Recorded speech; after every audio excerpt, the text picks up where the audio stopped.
بسم اللہ الرحمن الرحیم قال الذی عنده علم من الكتاب انا آتیک به قبل ان يرتد الیک طرفک صدق اللہ العظیم وصدق رسولہ النبی الکریم ونحن علی ذلک من الشاہدین والشاکرین والحمد للہ رب العالمین۔ قال اللہ تبارک و تعالی فی شان حبیبہ ان اللہ وملائکتہ یصلون علی النبی یا ایہا الذین آمنوا صلوا علیہ وسلموا تسلیما۔ باواز بلند درود و سلام، صلاۃ والسلام علیک یا رسول اللہ وعلی آلک واصحابک یا حبیب اللہ، صلاۃ والسلام علیک یا نبی اللہ وعلی آلک واصحابک یا نور اللہ۔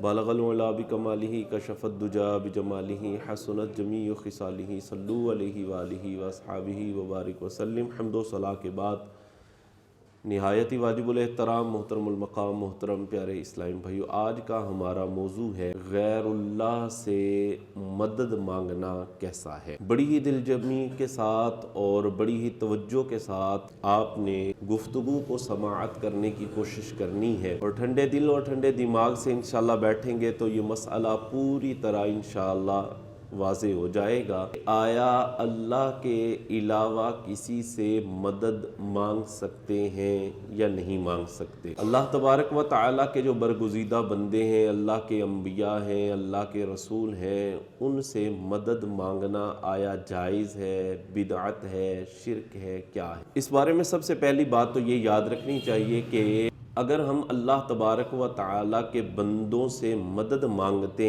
ہیں تو یہ مدد مانگنا جائز ہے، فرض یا واجب نہیں ہے کہ اللہ تبارک و تعالیٰ کے بندوں سے مدد مانگنی ہی مانگنی ہے، فرض واجب نہیں ہے، جائز ہے۔ اور ہم جو اللہ تبارک و تعالیٰ کے بندوں سے مدد مانگتے ہیں اس میں ہمارا نظریہ یہ ہے کہ ہم اس نظریے کے پیش نظر مانگتے ہیں کہ اللہ تبارک و تعالی نے ان کو یہ طاقت، یہ قدرت بخشی ہے کہ یہ اللہ کی عطا سے اللہ کے بندوں کی مدد کر سکتے ہیں۔ اس بارے میں ہم کچھ سوالات کریں گے اور ان سوالات کے جوابات انشاءاللہ قرآن اور حدیث کی روشنی کے اندر پیش کرنے کی میں کوشش کروں گا۔ سوالات وہی ہیں جو ایک عام معروف سوالات کیے جاتے ہیں کہ جی اللہ تبارک و تعالیٰ کے بندوں سے مدد مانگنا کیسا ہے، مانگ سکتے ہیں، نہیں مانگ سکتے، کس سے مانگ سکتے ہیں، کب مانگ سکتے ہیں۔ اس بارے میں جو معروف سوالات ہیں وہ انشاءاللہ میں سوال بھی عرض کروں گا اور اس کا جواب بھی دینے کی کوشش کروں گا۔ آپ کی توجہ مجھے درکار رہے گی، توجہ کے ساتھ بیٹھیں گے انشاءاللہ مسئلہ پوری طرح واضح ہو جائے گا۔ اس میں پہلا سوال جو کیا جاتا ہے، بعض لوگ اس میں یہ کہتے ہوئے دکھائی دیتے ہیں جی غیر اللہ سے مدد مانگنا شرک ہوتا ہے، غیر اللہ سے مدد مانگنا جائز نہیں ہوتا۔ تو اس کے جواب میں عرض یہ کرتا چلوں کہ غیر اللہ سے مراد کیا ہے؟ اللہ کے سوا جتنے بھی لوگ ہیں وہ سب غیر اللہ ہیں۔ اللہ کے جو ولی ہیں، اللہ کے انبیاء ہیں، سب غیر اللہ ہیں، اللہ تو نہیں ہے نا، غیر اللہ ہیں۔ تو ان سے مدد مانگنے کے حوالے سے اگر ہم دنیا میں دیکھتے ہیں تو بہت سارے لوگ ہیں کہ جن سے ہم مدد مانگتے ہیں۔ اولاد اپنے والدین سے مدد مانگتی ہے، اور والدین بھی بعض اوقات اپنی اولاد سے مدد مانگتے ہیں، بھائی بھائی کی مدد کرتا ہے، پڑوسی پڑوسی سے مدد بھی مانگتا ہے اور اس کی مدد بھی کی جاتی ہے۔ ایسے ہی اگر دیکھا جائے کہ ہم گاڑی لے کر جا رہے ہیں تو رستے کے اندر گاڑی کو کوئی مسئلہ بن گیا تو لوگوں سے ہم مدد مانگتے ہیں، یار دھکا لگا دینا، ذرا گاڑی آگے چلی جائے گی، یا میرے پاس پیٹرول نہیں ہے تھوڑا پیٹرول دے دو۔ مدد اس طرح ہم دنیا کے اندر دیکھتے ہیں کہ ہم ایک دوسرے سے مدد مانگتے ہیں، اور اس طرح مدد مانگنے کو یا مدد لینے کو کوئی بدعت نہیں کہتا، کوئی شرک نہیں، یہ تو بالکل جائز ہے۔ اس طرح ایک دوسرے کی ہیلپ کرنا، اس طرح ایک دوسرے کی مدد کرنا تو بالکل جائز ہے، اور اس کو اگر کوئی معاذ اللہ شرک کہتا ہے تو یہ اس کے ذہن کی خرابی ہے۔ ایک دوسرے کی مدد کرنا بالکل جائز ہے، اور اس پر تو باقاعدہ ثواب کی بھی احادیث بیان کی گئی ہیں کہ ایک بندہ اپنے مسلمان بندے کی مدد کرے تو اس پر اس کو اجر دیا جاتا ہے۔ اب جب ہم نے یہ جواب عرض کر دیا تو اس پر ایک دوسرا سوال یہ کیا جاتا ہے کہ جی ما تحت الاسباب تو مدد مانگنا جائز ہے، لیکن ما فوق الاسباب مدد مانگنا جائز نہیں ہوتا۔ ما تحت الاسباب کیا ہوتا ہے؟ ما تحت الاسباب یہ ہے کہ جیسے میں نے یہ اپنا ہاتھ استعمال کیا اور یہ میں نے قرآن شریف کو اٹھا لیا، یا اسی طرح میں نے اپنے ہاتھ کو حرکت دی اور اس کا میں نے ورق شریف جو ہے وہ پلٹ دیا، یہ ہوتا ہے تحت الاسباب، یعنی بندہ اپنے اسباب کو، اپنے اعضاء کو استعمال کرے اور استعمال کر کے جو ہے وہ کوئی کام کرے یا کسی کی مدد کرے۔ تو لوگ کہتے ہیں جی تحت الاسباب تو مدد کی جا سکتی ہے یا مدد مانگی جا سکتی ہے، لیکن جو ما فوق الاسباب ہے، یعنی بندہ ظاہری اپنے اسباب کے علاوہ کسی کی مدد کرے یا مدد بندہ مانگے، جیسے میں اشارہ کروں تو جو ہے وہ کوئی شے اٹھ کر جو ہے وہ میرے پاس آ جائے، میں کسی شے کو بلاؤں، جیسے پینسل کوئی وہاں پر رکھی ہوئی ہے، میں اس کو اشارہ کروں تو وہ پینسل اٹھ کر یا اڑ کر میری طرف آ جائے، یہ ہے فوق الاسباب، یعنی میں نے اپنی طاقت استعمال نہیں کی، صرف اشارہ ہی کیا ہے، تو اشارہ کرتے ہی وہ شے جو ہے وہ میرے پاس آ جائے، اس کو کہتے ہیں ما فوق الاسباب۔ جیسا کہ دریا پر چلنا بغیر کشتی کے، یہ ما فوق الاسباب ہے۔ ایک ہے اسباب کے ساتھ دریا کو پار کرنا، جیسے کشتی کے ذریعے سے دریا کو پار کرنا، یہ ہے ما تحت الاسباب، کہ ایک سبب کو ہم نے استعمال کیا، ایک چیز کو ہم نے استعمال کیا اور استعمال کر کے ہم نے دریا پار کر لیا، یہ ہے تحت الاسباب۔ اور فوق الاسباب یعنی بغیر کشتی کے میں دریا پار کر جاؤں، ایسے ہی دریا پر پانی پر چلتا ہوا میں دریا پار کر جاؤں، یہ ہوتا ہے فوق الاسباب۔ تو وہ لوگ کہتے ہیں جی ما تحت الاسباب تو مدد مانگنا یا مدد کرنا یہ درست ہوتا ہے، لیکن ما فوق الاسباب مدد مانگنا جائز نہیں ہوتا، یہ درست نہیں ہے، یہ شرک ہو جاتا ہے۔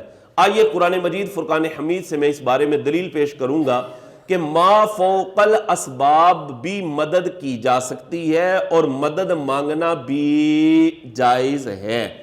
یہ قرآن مجید فرقان حمید ہے، سورہ نمل ہے، اور اس کی آیت نمبر جو ہے وہ 40 ہے سورہ نمل کی، اور پارہ نمبر 19 ہے۔ ما فوق الاسباب بھی اللہ کے بندے مدد کرتے ہیں، اور ما فوق الاسباب بھی اللہ کے بندوں سے مدد مانگی جا سکتی ہے، اور یہ مدد مانگنا جائز ہے۔ یہ قرآن شریف سے ثابت ہے جی۔ یہ سورہ نمل آیت نمبر 40، اللہ تبارک و تعالیٰ کے پیارے نبی حضرت سلیمان علیہ السلام، پوری روئے زمین پر آپ نے حکومت کی۔ آپ کو پتا چلا کہ ملک سبا کے اندر ایک عورت ہے اور اس کا اس طرح کا جو ہے وہ تخت ہے، جس کی لمبائی جو ہے وہ 80 گز اور چوڑائی 40 گز بتائی جاتی ہے، اور اندر محلوں کے اندر وہ پڑا ہوا ہے، بڑا وزنی ہے، بڑا قیمتی جو ہے وہ تخت ہے۔ حضرت سلیمان علیہ السلام کو جب پتا چلا تو جناب سلیمان علیہ السلام نے اپنی مجلس کے اندر موجود جو جن بھی تھے، انسان بھی بیٹھے ہوئے تھے، آپ کے وزیر بھی تھے اور آپ کے امتی بھی تھے، حضرت سلیمان علیہ السلام نے فرمایا کہ وہ مجھے تخت چاہیے، میری مدد کرو اس بارے میں، میں وہ تخت منگوانا چاہتا ہوں۔ تو اسی مجلس کے اندر موجود ایک عفریت جن، وہ کیا کہتا ہے؟ وہ کہتے ہیں قال عفریت من الجن انا آتیک بہ قبل ان تقوم من مقامک۔ وہ عفریت جن کہنے لگا کہ حضرت وہ تخت، یہ آپ کی مجلس برخاست ہونے سے پہلے پہلے وہ میں تخت آپ کے پاس لا سکتا ہوں، اگر آپ مجھے حکم دیں تو وہ تخت آپ کی یہ مجلس، آپ کا یہ سیشن ختم ہونے سے پہلے پہلے وہ تخت آپ کے پاس ہوگا۔ حضرت سلیمان علیہ السلام نے فرمایا نہیں، ہمیں اس سے بھی پہلے چاہیے۔ تو آپ ہی کی مجلس کے اندر موجود آپ کے امتی اور آپ کی امت کے ولی حضرت آصف بن برخیہ رضی اللہ تعالی عنہ موجود تھے۔ انہوں نے کیا کہا؟ قال الذی عنده علم من الکتاب انا آتیک بہ قبل ان یرتد الیک طرفک۔ وہ بولے کہ جن کے پاس کتاب کا علم تھا، انہوں نے کیا کہا؟ کہا انا آتیک بہ قبل ان یرتد الیک طرفک، کہا حضرت اگر آپ مجھے اجازت دیں تو میں وہ تخت آپ کے پاس لا سکتا ہوں. اور تخت کتنی دیر لگے گی لانے میں؟ فرمایا یہ کہ تخت اتنی دیر لگے گی کہ آپ کی پلک جھپکنے سے پہلے اتنی دور رکھا ہوا تخت، میلوں دور کی مسافت. اور یہ اللہ تبارک و تعالیٰ کے ولی ہیں، اللہ کے بندے ہیں، اور یہ ما فوق الاسباب مدد کر رہے ہیں. اور جناب سلیمان علیہ السلام نے ان سے مدد طلب کی کہ لے کر آؤ وہ تخت، مجھے چاہیے. یہ ہے ما فوق الاسباب، مدد بھی مانگی. اور جناب آصف بن برخیہ رضی اللہ تعالی عنہ جو اللہ کے بندے ہیں، اللہ کے ولی ہیں، اور انہوں نے پلک جھپکنے سے پہلے وہ تخت حضرت سلیمان علیہ السلام کی بارگاہ کے اندر موجود کر دیا. یہ ہے ما فوق الاسباب مدد. اب دیکھیں نا، عقل مانتی ہے کہ منو ٹنو وزن ہے جس کا، اور ایک بندہ کیسے اٹھا سکتا ہے؟ اور پھر اتنی دور میلوں فاصلہ ہے، ملک سبا کا میلوں فاصلہ ہے، اور پلک جھپکنے سے پہلے جناب آصف بن برخیہ جو اللہ کے بندے ہیں، انہوں نے وہ تخت حضرت سلیمان علیہ السلام کی بارگاہ کے اندر پیش کر دیا، جس سے یہ پتہ چلتا ہے کہ ما فوق الاسباب بھی اللہ تبارک و تعالیٰ کے بندے مدد کرتے ہیں، اور ان سے ما فوق الاسباب بھی مدد مانگنا جائز ہوتا ہے. مدد مانگنا جائز ہوتا ہے. 2 سوال ہو گئے. تیسرا سوال یہ کیا کہ آپ نے حضرت یہ تو کہہ دیا، بتا دیا کہ جناب حضرت آصف بن برخیہ رضی اللہ تعالی عنہ سے حضرت سلیمان علیہ السلام نے مدد مانگی، اور جناب سلیمان علیہ السلام کے وزیر حضرت آصف بن برخیہ رضی اللہ تعالی عنہ نے ان کی مدد کی، جو ما فوق الاسباب مدد تھی، ما فوق الاسباب مدد تھی. اس پر جو ہے وہ تیسرا سوال اس نے کر دیا، اور کہنے لگے کہ حضرت آپ نے یہ بات تو ثابت کی. کہتے ہیں یہ تو ہم بھی مان لیتے ہیں، چلو کہ زندوں سے مدد مانگنا جائز ہوتا ہے، کہ کوئی زندہ کسی دوسرے زندہ آدمی سے مدد مانگے، یہ تو جائز ہوتا ہے. لیکن مردوں سے مدد مانگنا جائز نہیں ہے. سوال یہ کیا جاتا ہے مردوں سے مدد مانگنا جائز ہے؟ مردوں سے مدد مانگنا جائز ہے؟ نہیں ہوتا. اس کے جواب میں عرض کرتا چلوں کہ آپ جناب مردہ کسے کہتے ہیں؟ ہمارا اسلام کا جو نظریہ ہے نا، اسلام کا نظریہ، میں مسلمان ہونے کے اعتبار سے کلام کر رہا ہوں کہ اسلام کا نظریہ کیا ہے. کافروں کی بات نہیں کی جا رہی. اسلام کا نظریہ کیا ہے؟ اسلام کا نظریہ یہ ہے کہ اسلام یہ کہتا ہے کہ بندہ مرتا نہیں ہے، بندہ مرتا نہیں ہے، بندہ منتقل ہوتا ہے. ہم جیسے کہتے ہیں کہ اس بندے نے انتقال کر لیا ہے، جی بندہ مرتا نہیں ہے. ہم پہلے عالم ارواح میں تھے، جی عالم ارواح سے ہم منتقل ہوئے اور ہم ماں کے پیٹ میں آ گئے، منتقل ہوئے وہاں سے ماں کے پیٹ میں آئے، پھر ہم ماں کے پیٹ سے منتقل ہوئے تو عالم دنیا میں آ گئے. عالم دنیا سے پھر ہم نے منتقل ہونا ہے کہاں پر؟ عالم برزخ میں، قبر میں پہنچ جانا ہے. پھر قبر سے ہم نے عالم قیامت یا عالم محشر میں چلا جانا ہے. پھر عالم محشر سے جو خوش نصیب ہوں گے وہ جنت میں منتقل ہو جائیں گے، جو بدبخت ہوگا، جو کافر ہوگا، وہ دوزخ میں چلا جائے گا، اور جو جنت میں چلا جائے گا وہ ہمیشہ ہمیشہ کے لیے جنت میں رہے گا. اور جو دوزخ میں چلا گیا اگر کافر ہے وہ تو ہمیشہ ہمیشہ کے لیے جہنم میں رہے گا. اور اگر مسلمان ہوا اور گناہگار تھا اور جہنم میں گیا تو وہ اپنی سزا بھگت کر جہنم سے نکلے گا، اور آخر اس کا ٹھکانہ جنت ہوگا. اور جنت میں موت ہے، جنت میں موت نہیں. تو بندہ مرا کب ہے بھائی؟ کب مرا ہے بندہ؟ دکھائیں نا کب مر گیا بندہ. بندہ تو مرا ہے ہی نہیں جی، بندہ مرتا نہیں ہے. کس نے کہا مردہ ہے؟ جناب مردے سے تم مدد مانگ رہے ہو. ہمارا اسلام کا نظریہ یہ ہے، اسلام یہ کہتا ہے کہ بندہ مرتا نہیں ہے. یہ جو کہا جی بندہ مر گیا، مٹی ہو گیا، اڈیاں ہو گئی، یہ ہو گیا، وہ ہو گیا، فلاں ہو گیا، طرح طرح سے باتیں، یہ اسلام کا نظریہ. اسلام اسی وجہ سے دفن کرنے کا حکم دیتا ہے، جلانے کا، ساڑنے کا اسلام حکم ہے. اسلام حکم نہیں دیتا، بلکہ اسلام جو ہے وہ دفنانے کا حکم دیتا ہے۔ کس کا حکم دیتا ہے جی؟ اسلام جو ہے وہ دفنانے کا حکم دیتا ہے۔ اس بارے میں قرآن مجید فرقان حمید کی کئی آیات کہ جو اس بات پر دلیل ہے کہ اللہ تبارک و تعالی نے قرآن مجید فرقان حمید میں ارشاد فرمایا وَلَا تَقُولُوا لِمَنْ يُقْتَلُ فِي سَبِيلِ اللَّهِ أَمْوَاتٍ، فرمایا وہ جو اللہ کی راہ کے اندر کٹ جائیں، اللہ کی راہ میں شہید ہو جائیں، فرمایا ان کو مردہ نہ کہو، وہ زندہ ہے۔ ان کو مردہ قرآن کہہ رہا ہے وہ مردہ، فرمایا بل احیاء، بلکہ قرآن تو فرماتا ہے وہ زندہ ہے ولیکن لا تشعرون، لیکن تمہیں اس بات کا شعور نہیں ہے۔ اور ایک مقام پر تو فرمایا بل احیاء عند ربہم یرزقون، بلکہ وہ زندہ ہے اور انہیں رزق دیا جاتا ہے۔ تو اس سے پتا چلا شہید تو مرا ہے ہی نہیں، کون کہتا ہے مردہ ہو گیا؟ شہید تو زندہ ہے۔ شہید کیا ہے؟ زندہ۔ اور جب شہید زندہ ہے تو انبیاء کرام علیہ السلام کی زندگی کا کیا عالم ہوگا؟ وہ تو بدرجہ اولا زندہ ہے۔ کون کہتا ہے بندہ مر جاتا ہے؟ بندہ مرتا ہے ہی نہیں ہے۔ تو قرآن کی اس نص سے پتا چلتا ہے کہ جو اللہ تبارک و تعالیٰ کی راہ کے اندر کٹ جائیں، شہید ہو جائیں، انہیں مردہ قرآن کہہ رہے ہیں، اپنی بات تھوڑی ہے۔ قرآن کہ وَلَا تَقُولُوا، فرمایا نہ کبھی انہیں مردہ بھی نہ کہنا، اور اپنے ذہن میں گمان بھی نہ لانا کہ وہ مردہ ہو گئے۔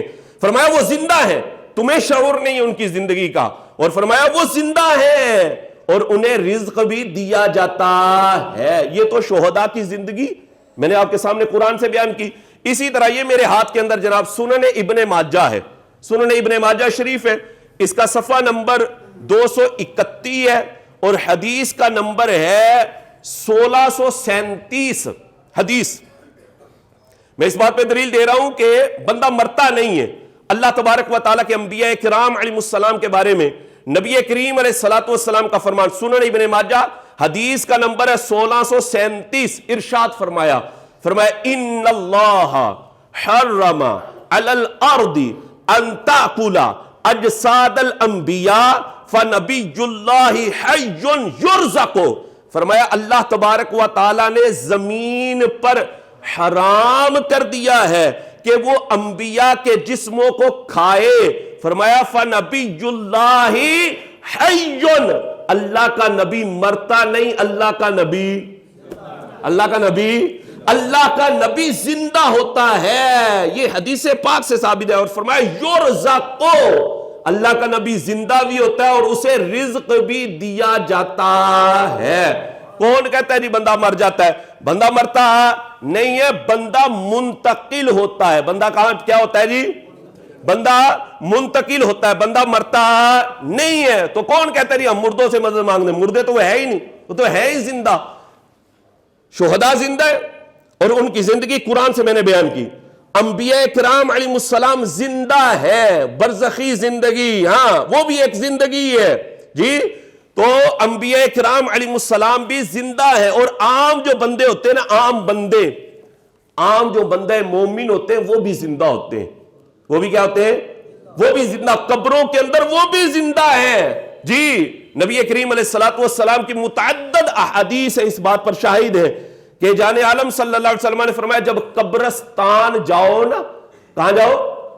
جایا کرو قبرستان بھی نا، قبرستان جاؤ تو جا کر کیا کہنا ہے؟ السلام علیکم یا اہل القبور، اے قبروں والو تم پر سلام ہو۔ اے قبروں والو تم پر کیا ہو؟ تم پر سلام ہو۔ تو یہ سلام کرنا جو ہے کس کو کیا جاتا ہے؟ سلام اس کو کیا جاتا ہے جو زندہ ہو۔ سلام کس کو کیا جاتا ہے؟ جو زندہ ہو اس کو سلام کیا جاتا ہے، مردے کو سلام ہے۔ اسی وجہ سے جو بندہ سویا ہوتا ہے نا اس کو سلام کرنا منع ہوتا ہے، کیونکہ وہ تو سویا ہوا ہے جی، اس کو سلام نہیں کر سکتے۔ لیکن قبرستان جب جانا ہے تو قبرستان جانے کے بارے میں نبی کریم علیہ السلام نے فرمایا کہ جب قبرستان جاؤ تو یہ کہا کرو کہ اے قبروں والو تم پر سلام ہو، جس سے یہ پتا چلتا ہے کہ بندہ مرا ہوا نہیں ہے، وہ سنتا ہے، وہ سنتا ہے۔ شہید کے بارے میں قرآن کی نص، حدیث پاک سے میں نے اس بات کو بیان کیا کہ انبیاء کرام علیہ السلام زندہ ہوتے ہیں، پھر عام بندے بھی زندہ ہوتے ہیں، عام تو عام کافر بھی زندہ ہوتے ہیں، اور وہ سنتے بھی ہیں ہاں یہ ہے میرے ہاتھ کے اندر جناب صحیح بخاری شریف، اس کی جلد نمبر 1 ہے، صفحہ نمبر 183۔ نبی کریم علیہ السلام نے بدر والے دن، غزوہ بدر ہوا تھا، بدر کا مارکا ہوا تھا، وہ جو کافر قتل ہو گئے نا، جو مر گئے تھے کافر، ان سارے کافروں کو بدر کے کنویں میں ڈال دیا گیا، بدر کے کنویں میں پھینک دیا گیا۔ جب بدر کے کنویں میں ان کو ڈال دیا گیا تو نبی کریم علیہ السلام بدر کے کنویں کے پاس کھڑے ہو کر ان مرے ہوئے کافروں سے خطاب فرمانے لگے۔ نبی کریم علیہ السلام نے کیا فرمایا؟ ان کافروں سے فرمایا فَقَالَ وَجَدْتُمْ مَا وَعَدَ رَبُّكُمْ حَقًّا، فرمایا کافروں کیا تم نے اللہ کے وعدے کو سچا پا لیا ہے؟ کیا اللہ کے وعدے کو تم نے سچا پا لیا، یعنی تمہیں عذاب مل گیا ہے؟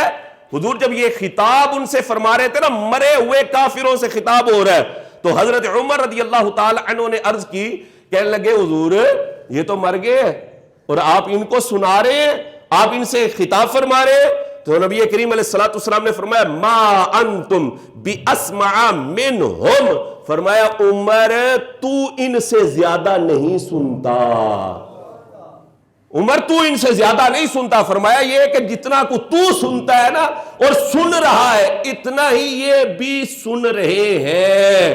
تو پتہ یہ چلتا ہے کہ بندہ مرا کب ہے، وہ تو زندہ ہے اور اس کی یہ برزخی زندگی ہے، اور احادیث کے اندر یہ بات موجود ہے کہ جب بندہ مومن کو یا کسی بھی بندے کو قبر میں بندہ دفن کر کے چل پڑتا ہے نا جی، چل پڑتا ہے، تو فرمایا وہ چلنے والوں کے قدموں کی آہٹ کو بھی وہ مردہ سن رہا ہوتا ہے، وہ مردہ سن رہا ہوتا ہے۔ یہ احادیث، صحیح احادیث کے اندر یہ بات موجود ہے کہ جب آپ دفنا کر آ جاتے ہیں نا مردے کو جی، تو وہ کیا کرتا ہے، تم چل رہے ہوتے ہو تو تمہارے چلنے کے یہ پیروں کی جو آواز ہوتی ہے نا، یہ بھی مردہ سن رہا ہوتا ہے۔ تو یہ بھائی یہ تو مردہ ہے ہی نہیں، یہ تو مردہ ہے ہی نہیں، تو لہذا جب یہ مردہ نہیں بلکہ یہ زندہ ہے تو ان سے مدد مانگنے میں کیا حرج ہے؟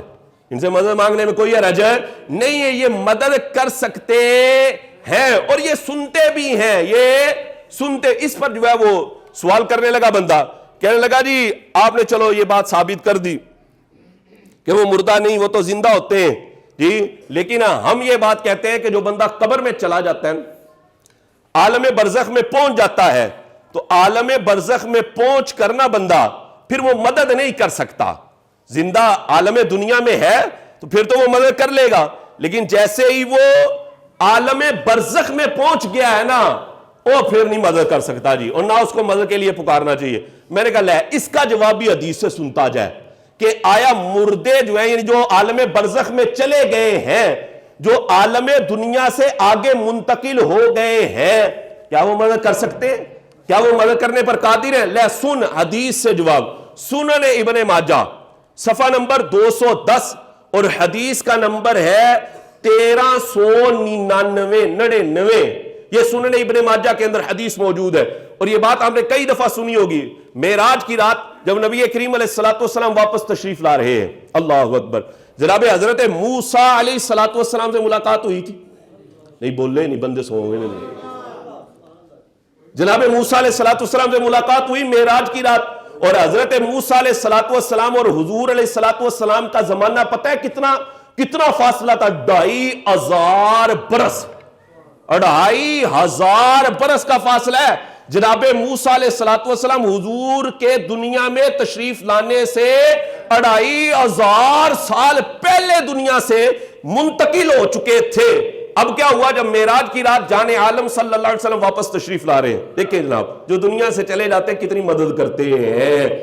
حضور تشریف لا رہے ہیں، جناب موسیٰ علیہ السلام سے ملاقات ہوئی تو حضرت موسیٰ علیہ السلام فقال موسیٰ، حضرت موسیٰ علیہ السلام نے عرض کی ماذا افترض ربک علی امتک، اے اللہ کے پیارے حبیب علیہ السلام، اللہ نے آپ کی امت پر کیا فرض کیا ہے؟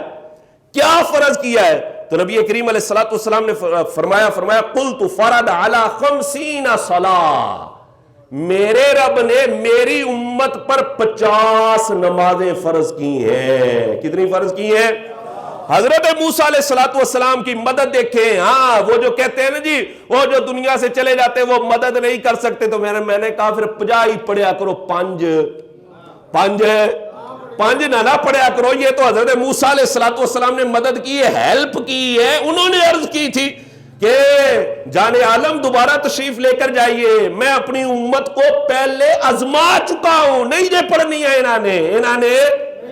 انہوں نے ہاں عرض کی فرجع الی ربک، عرض کی یا رسول اللہ صلی اللہ علیہ وسلم جائیے واپس اپنے رب کی بارگاہ میں جائیے اور جا کر عرض کیجئے کہ مالک و مولا کمی فرما دیجئے۔ جان عالم علیہ السلام بار بار گئے 5 رہ گئی۔ کتنی رہ گئی؟ 5۔ یہ سنن ابن ماجہ صفحہ نمبر 210 حدیث کا نمبر ہے 1399۔ 5 رہ گئی۔ رب نے کیا فرمایا پیارے حبیب ہمارا قول تبدیل ہے، آپ کی امت پڑھے گی 5، میں ثواب 50 کا ہی عطا فرماؤں گا، میں 50 کا ہی ثواب عطا فرماؤں۔ یہ ہے جناب موسیٰ علیہ السلام نے مدد کی جی۔ جو بندے عالم دنیا سے عالم برزخ میں چلے جاتے ہیں وہ بھی مدد کرتے ہیں، اور ان سے مدد مانگنا یہ بالکل جائز ہے۔ وہ بندہ کہنے لگا جی لو جی یہاں تک تو میں مان گیا، آپ نے دلائل دیے، میں مان گیا جی جو بندے دنیا سے چلے جاتے ہیں وہ مدد کر، لیکن پکارنا نہیں چاہیے تھا، پکارنا نہیں چاہیے۔ میں نے کہا لے اس کا جواب بھی سنتا جا۔ طبرانی شریف کے اندر حدیث موجود ہے، اور اس کے علاوہ بہت سارے محدثین نے یہ حدیث بیان کی ہے جی۔ مصنف ابن ابی شیبہ کے اندر بھی یہ حدیث موجود ہے۔ مصنف ابن ابی شیبہ یہ حضرت امام بخاری کے استاد ہیں، انہوں نے بھی یہ حدیث بیان کی۔ نبی کریم علیہ السلام نے فرمایا اگر کوئی بندہ جنگل میں جا رہا ہو اور اس کی سواری اس کے ہاتھ سے چھوٹ جائے، ایک روایت میں یہ کہ جانور چھوٹ جائے اور دوڑ جائے، اور ایک روایت میں یہ ہے کہ بندہ جنگل میں جا رہا ہو اور رستہ بھول جائے تو وہ یوں کہے یا عباد اللہ اعینونی، یا عباد اللہ اعینونی، اے اللہ کے بندو میری مدد کرو، اے اللہ کے بندو میری مدد کرو۔ فرمایا کچھ اللہ کے بندے ایسے ہوتے ہیں جو بندے کو نظر نہیں آ رہے ہوتے، لیکن جیسے ہی یہ بندہ یوں کہے گا نا کہ اے اللہ کے بندو میری مدد کرو، فرمایا فوراً اس کا کیا ہوگا، جانور روک لیا جائے گا، یعنی جانور اس کا واپس آ جائے گا، اور اگر وہ بندہ رستہ بھول چکا تھا تو وہ رستے کو پہچان جائے گا۔ حدیث سے جواب ہے جناب۔ تو پتہ یہ چلا کہ اللہ کے بندوں سے مدد مانگنا جائز۔ میں نے یہ بات نظریہ پہلے آپ کے سامنے بیان کر دیا تھا کہ اللہ کے بندوں سے مدد مانگنا کوئی فرض واجب ہے نہیں، جائز ہے، فرض واجب ہے۔ اگر کوئی بندہ مانگتا ہے اس پر یہ کہنا یہ شرک ہو گیا، انجو ہو گیا، یہ سراسر جو ہے وہ جہالت ہے، سراسر جہالت ہے۔ 700 سنہ ہجری سے پہلے سارے محدثین کو آپ پڑھ کر دیکھیں، سارے محدثین کو پڑھ کر دیکھیں، سب کا یہی نظریہ تھا کہ اللہ کے بندوں کو مدد کے لیے پکارنا جائز ہے، اللہ کے بندوں کو مدد کے لیے پکارنا جائز۔ یہ ابن تیمیہ نے یہ سب سے پہلے فتنہ کھڑا کیا تھا 700 سنہ ہجری کے اندر، اس نے یہ استمداد یعنی اللہ کے بندوں سے مدد مانگنا اور وسیلے کا سب سے پہلے جس نے انکار کیا تھا وہ ابن تیمیہ تھا۔ 700 سنہ ہجری سے پہلے جتنے محدثین، جتنے فقہا، جتنے علماء، تابعین، صحابہ اکرام علیہم رضوان گزرے، سب اس بات کے قائل تھے کہ اللہ کے بندوں کو مدد کے لیے پکارنا جائز ہے۔ میں دوبارہ اس شخص کے سوالات اور ان کے جوابات کی طرف اشارہ کر دوں۔ پہلا اس نے سوال یہ کیا تھا کہ غیر اللہ سے مدد مانگنا شرک ہے، اس کا ہم نے جواب دیا۔ کہ یہ شرک نہیں ہے. دنیا کے اندر ہم ایک دوسرے سے مدد مانگتے ہیں اور ایک دوسرے کی مدد بھی کی جاتی ہے, تو یہ شرک کیسے ہو گیا؟ اس نے کہا ہاں ٹھیک ہے, ما تحت الاسباب تو مدد کی جا سکتی ہے, مانگنا جائز ہوتا ہے, لیکن ما فوق الاسباب مدد مانگنا جائز نہیں. ہم نے قرآن سے ثابت کیا کہ ما فوق الاسباب بھی مدد کرنا جائز ہے اور مدد مانگنا بھی جائز ہے. حضرت سلیمان علیہ السلام نے مدد مانگی اور جناب آصف بن برخیہ نے ما فوق الاسباب ملکہ بلقیس کا تخت پلک جھپکنے سے پہلے حضرت سلیمان کی بارگاہ کے اندر پیش کر دیا. یہ ما فوق الاسباب مدد کرنا ہے. پھر اس نے سوال کر دیا, اس نے کہا مردوں سے نہیں مانگ سکتے, زندوں سے مدد مانگی جا سکتی ہے. ہم نے کہا کون کہتا ہے بندہ مر جاتا ہے؟ بندہ تو منتقل ہوتا ہے, مرتا تو وہ ہے ہی نہیں, وہ تو سنتا ہے. اس پر جو ہے قرآن کی نص موجود ہے, فرمایا جو اللہ کی راہ کے اندر کٹ جائے انہیں مردہ نہ کہو, وہ زندہ ہوتے ہیں اور انہیں رزق بھی دیا جاتا ہے اور تمہیں ان کی زندگی کا شعور نہیں ہے. جی یہ تو شہداء ہے. پھر انبیاء کرام علیہ السلام کی حیات, سنن ابن ماجہ سے میں نے حدیث پیش کی, جان عالم نے ارشاد فرمایا ان اللہ حرم علی الارض ان تاکل اجساد الانبیاء فنبی اللہ حی یرزق. اللہ کے انبیاء زندہ ہوتے ہیں, اللہ کے انبیاء زندہ ہوتے ہیں. پھر عام بندہ بھی زندہ ہوتا ہے. جب آپ اسے دفن کر کے آتے ہیں تمہارے قدموں کی آہٹ وہ سن رہا ہوتا ہے, اور جب تم قبرستان جاؤ تو فرمایا گیا السلام علیکم یا اہل القبور کہو, اہل القبور کہو. اور اس پر ایک اور دلیل میں نے پیش کی تھی بخاری شریف سے کہ نبی کریم علیہ السلام نے ان کافروں سے خطاب فرمایا جو قتل کر دیے گئے تھے اور بدر کے کنویں میں ان کو پھینک دیا گیا تھا. حضرت عمر عرض کرتے یا رسول اللہ صلی اللہ علیہ وسلم یہ تو قتل ہو گئے اور آپ ان سے خطاب فرما رہے ہیں. حضور نے فرمایا عمر تو ان سے زیادہ نہیں سنتا. مطلب یہ کہ یہ بھی سن رہے ہیں, پتہ یہ چلا یہ مردہ یہ تو زندہ ہے. پھر اس نے کہا نہیں مطلب اس کا یہ تھا کہ عالم دنیا میں تو چلو جو بندے ہوں ان سے مدد مانگی جا سکتی ہے, لیکن جو عالم برزخ میں جو قبر میں چلے گئے ہیں نا ان سے مدد نہیں مانگی جا سکتی اور نہ وہ مدد کر سکتے ہیں. اس کو بھی ہم نے حدیث سے بیان کیا. سنن ابن ماجہ سے ہم نے حدیث پیش کی کہ نبی کریم علیہ السلام معراج سے واپس آ رہے اور جناب موسیٰ علیہ السلام کو دنیا سے پردہ فرمائے ہوئے 2500 برس ہو چکے ہیں, اور جناب موسیٰ علیہ السلام نے مدد کی اور 50 سے کم ہوتی نمازیں 5 رہ گئی. یہ کیا ہے؟ عالم برزخ میں تھے وہ اور انہوں نے مدد کی. پھر اس نے کہا نہیں پکار نہیں تسی سکدے. ہم نے کہا یہ بھی احادیث سے ثابت ہے. طبرانی شریف کے اندر احادیث موجود ہے, مصنف ابن ابی شیبہ کے اندر احادیث موجود ہے. حضور ارشاد فرماتے بندہ جنگل کے اندر ہو رستہ بھول جائے یا اس کا جانور جو ہے وہ دوڑ جائے تو وہ یوں کہے یا عباد اللہ اعینونی, اے اللہ کے بندو میری مدد کرو. تو غیر اللہ سے مدد مانگنا اس نظریے کے پیش نظر کہ اللہ کی عطا سے یہ بھی مدد کر سکتے ہیں, یہ نظریہ اہل اسلام کا, یہ نظریہ اہل السنہ والجماعت کا ہے, اور یہ بالکل نظریہ قرآن اور احادیث کے عین مطابق ہے. اللہ تبارک و تعالی ہمیں عمل کی توفیق نصیب فرمائے. آمین آمین بجاہ نبی امین صلی اللہ علیہ وسلم.